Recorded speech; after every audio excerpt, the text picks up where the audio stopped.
नमस्कार दोस्तों।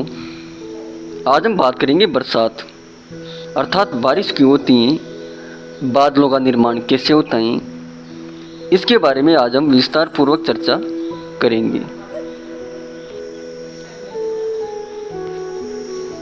दोस्तों, आप लोग भली प्रकार जानते होंगे कि हमारे भारत देश में मुख्य 3 ही प्रकार की ऋतुएं पाई जाती हैं।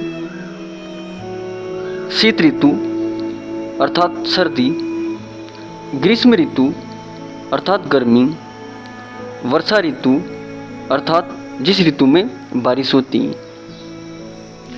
और इनके अलावा दोस्तों एक और ऋतु है जिसे हम शरद ऋतु कहते हैं, परंतु मुख्यतः तो 3 ही ऋतुएं मानी गई हैं। दोस्तों, सर्वप्रथम दोस्तों हम बात कर लेते हैं कि बादलों का निर्माण कैसे होता है।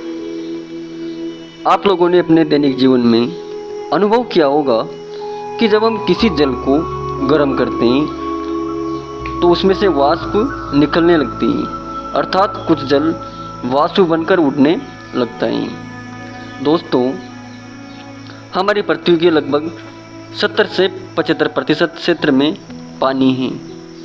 और जब दोस्तों यही पानी सूर्य के प्रकाश की उपस्थिति में अर्थात सूर्य के तापमान के कारण जब ये गर्म होता है तो इसमें से वाष्प निकलने लगती है। और जब ये वाष्प हमारे वायुमंडल में ऊपर उठती हैं तो ऊपर उठने के साथ साथ ये फैलना प्रारंभ कर देती हैं, अर्थात ऊपर उठकर ये फैलती हैं तो इनके मध्य से जो गर्म वायु है वो बाहर निकल जाती हैं, तो जिस कारण दोस्तों ये वाष्प ठंडी हो जाती हैं और ये ठंडी होकर संघनन के माध्यम से बादलों में बदल जाती हैं। अर्थात दोस्तों जल वाष्प का पानी में बदलना संघनन कहलाता है। जब ये जल वाष्प जल में बदल जाती हैं अर्थात जब ये पानी में बदल जाती हैं तो इनसे बादलों का निर्माण होता है। बादल भी दोस्तों 4 प्रकार के होते हैं। अगर कोई बादल हमारे वायुमंडल से बहुत ही ज़्यादा ऊंचाई पर चले जाए तो उन्हें हम अक्षाप बादल कहते हैं। इन बादलों से कोई बरसात नहीं होती और इन बादलों को लगभग आप हर घंटे आकाश में देख सकते हैं। दूसरे बादल हैं दोस्तों स्त्री बादल, अर्थात अक्षाप बादल के नीचे वाले बादलों को हम स्त्री बादल कहते हैं। ये बादल दोस्तों धुंधले आकार के होते हैं और ये भी हमें लगभग हर समय आकाश में दिखाई देते हैं। तीसरे बादल हैं दोस्तों कपासी बादल। आप लोगों ने आकाश में श्वेत और भूरे रंग के बादल अवश्य देखे होंगे।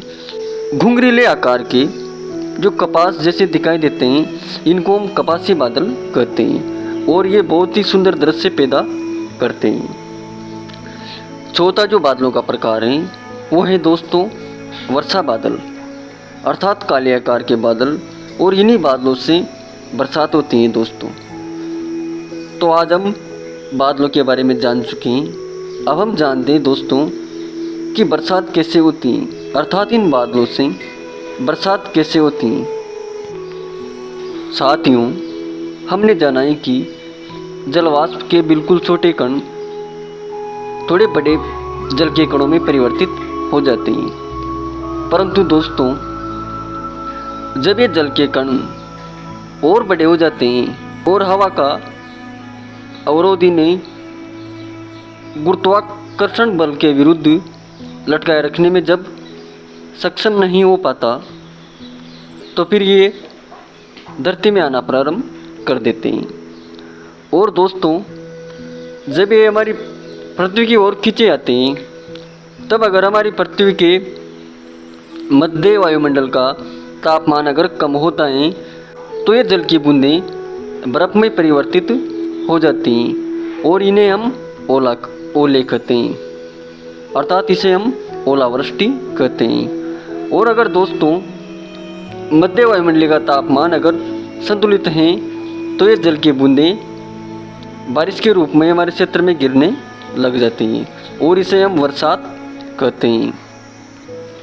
मैं आप लोगों को बता दूं कि संघनन के लिए अर्थात जलवाष्प का जल में परिवर्तन होने के लिए एक निश्चित तापमान की आवश्यकता होती है। जिस स्थान पर इस जलवाष्प को वो निश्चित तापमान मिल जाता है, वहाँ पर ये जलवाष्प जल में परिवर्तित हो जाती हैं और बारिश के रूप में गिरने लगती हैं। परंतु दोस्तों, जिस स्थान पर इस जलवाष्प को अगर वो संतुलित तापमान ना मिले तो ये जलवाष्प जल में परिवर्तित नहीं होती और दोस्तों वो बादल में हमारे ऊपर से निकलते हुए प्रतीत होते हैं और वो हमारे क्षेत्र में बिल्कुल बरसात नहीं करते।